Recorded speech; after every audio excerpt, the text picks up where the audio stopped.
बिस्मिल्लाहिर्रहमानिर्रहीम। अज असी मौजूद हाँ जनाब फालिया की सरजमीन फालिया बूटा ते अज असी जिस शख्स नाल हाँ उहदे कोल गोल्डन मिसरी माल हुंदा है, तैयार पट्ठियाँ, छोटे चूजे, सारा कुछ। बाकी इन्हां दा तारफ तुहानूं करवाने हैं। अस्सलाम वालेकुम भाईजान। वालेकुम अस्सलाम। की नाम है तुहाडा? मलक अरशद। अच्छा, तुसीं मैनूं एह दस्सो कि तुसीं कदों दा काम शुरू कीते है? तकरीबन सन 2 साल हो गए ने ये काम शुरू कीते हैं। माशाअल्लाह माशाअल्लाह। ये तैयार पट्ठे दा ही काम करदे हो या छोटे चूजे वगैरह दा भी काम करदे हो?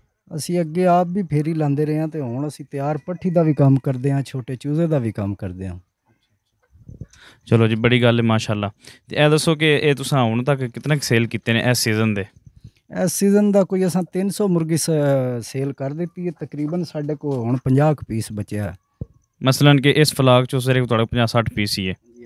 ਇਸ ਫਲਾਗ ਚੋਂ ਸਾਡੇ ਕੋਲ ਸਿਰਫ 50 ਕੁ ਪੀਸ ਹੈ ਹੁਣ। अच्छा अच्छा।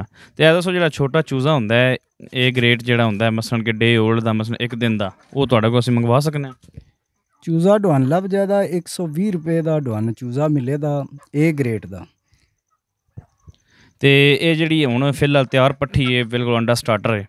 इसका हूँ अगर मेरे नाजरीन जोड़े वेंदे पे उन्होंने अगर चाहिए हो तो उन्होंने की रेट लाओ मुहब्बत करके और साढ़े तवलसल नाल? मुहब्बत करके 1450 रुपया पर दा लगेगा।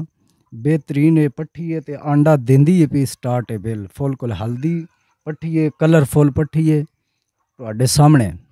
चलो जी माशाल्लाह। ये जोड़े कुकड़ शुक्कड़ ने नाल अगर कोई दोस्त भी चाहे तो उन्हें दे फिर नाल कुकड़ शुक्कड़ भी? हाँ, मुर्गा भी किसी ने चाहिए है तो नाल मुर्गा भी लभ जाएगा। 4-5 मुर्गे भी है ना 50 पीस विच, जिन्हें किसी ने फिर चाहिए हो, एक चाहिए है, 2 चाहिए हो, लभ जान दे। चलो जी, तुसां ए वीडियो वेखो और ए माल शाल चेक करवाओ।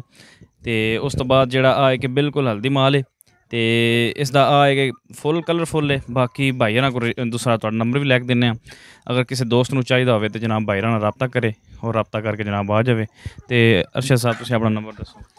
0303 22 100 पूरा 55 नंबर है साडा, इहदे ते तुसीं राबता कर सकते। तो एड्रैस भी दस दिओ अपना। फालिया बूटा महला गौसिया कब्रगुस्तान दे सामने साडी रैश है। लो जी नाजरीन, अज दी अगर तुहानूं वीडियो पसंद आवे तो साड़ी लाइक कर देवे। अगर किसी दोस्त ने आना हो फालिया सिटी आओ, उहदे नाल फालिया बूटा किसी ने पुछ लेना है। गौसिया महल्ला पहुँच के तो कब्रस्तान के सामने एक ही रैश है, वो तुहानूं इंशाअल्लाह मलक अरशद साहब उत्थों मिल जाएंगे।